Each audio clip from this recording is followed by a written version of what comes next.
Good evening. Season opener for the four-time defending MVC girls soccer champion Aquinas Blue Golds. They traveled to take on fellow traditional conference contender Onalaska. First half action, Ellie Kops gets the ball right in front of the net.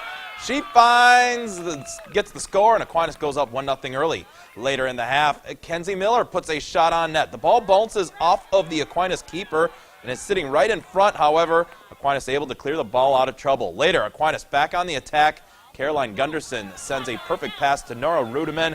She has just the goalie to beat, and she does that. Blue Golds up 2-0 at the half, and that would be the final. Same schools meeting up on the baseball diamond. Hilltoppers are up 6-1 in the bottom of the fourth. Austin Larson gets the ball through the infield, and that will plate two more for Onalaska. Hilltoppers still up with a runner on third as pitcher Carson Schultz helps his own cause with an RBI past the third baseman.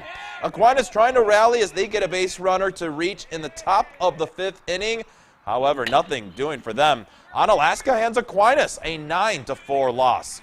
Holmen and Central clash over at Copeland Park, top of the fifth. In this one, Cameron Weber lays down a bunt. Central will throw to third, but Drew Becker is in safely, and that sets up runners on the corners and nobody out. Next batter, Mitch Torud slaps a base hit to center field. Becker will score. Holmen has a 3-0 lead. Later in the inning, Colden Fonstad hits a towering fly ball to center. Weber will tag up from third and score to extend the Vikings' lead to 4, and Holmen wins by 4, 6-2.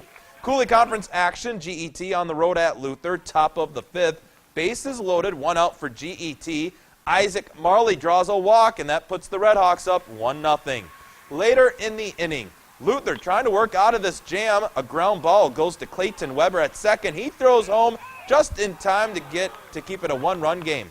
Bottom of fifth, Blake Teesey dealing. He goes 5 shutout innings with 7 strikeouts, and GET starts off conference play with a 9-0 win. Exciting MVC softball matchup between Holmen and Central. Top of the third with a runner on for Central, but Camden Lindsay catches the bunt, throws to first for the double play. Runners on second and third for Holmen now as Brooklyn Paulson grounds out to short. That, however, scores a run, and they take a 4-3 lead. Top of fifth, runners on first and third for Central. Zoe Hines finds the gap in the infield for an RBI single. That ties the game up at 4. Lizzie Porath in the bottom of the seventh, a walk-off RBI single as Holmen wins 5-4.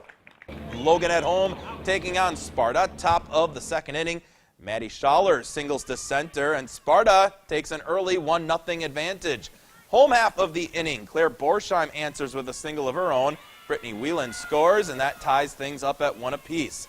Later in the inning, Sherrill Butler sneaks a lazy fly ball past second base.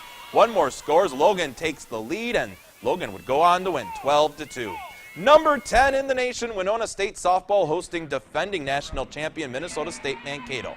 Runners on first and second. Lainey Van Ziel slices it to left field, ties the game up at 1 in the bottom of the third. Warriors pick up another run in the third as Allison Nowak gets a grounder in between short and third for an RBI single. Mavericks will retake the lead in the top half of the fourth as Carly Esselman gets 2 runs in on a liner to center. Bottom of the fifth, runners on first and second for Van Ziel. The junior shortstop connects and sends this one over the fence. 3-run shot as the Warriors go up 5-4. Winona State would win this game in extra innings 6-5, and Jordan Clement tosses a complete game shutout in game 2 for a huge Warriors sweep. Joe Maurer goes 2 for 3 with 3 RBI and reaches the 2,000 career hit milestone as the Twins beat the White Sox 4-0. We'll be right back.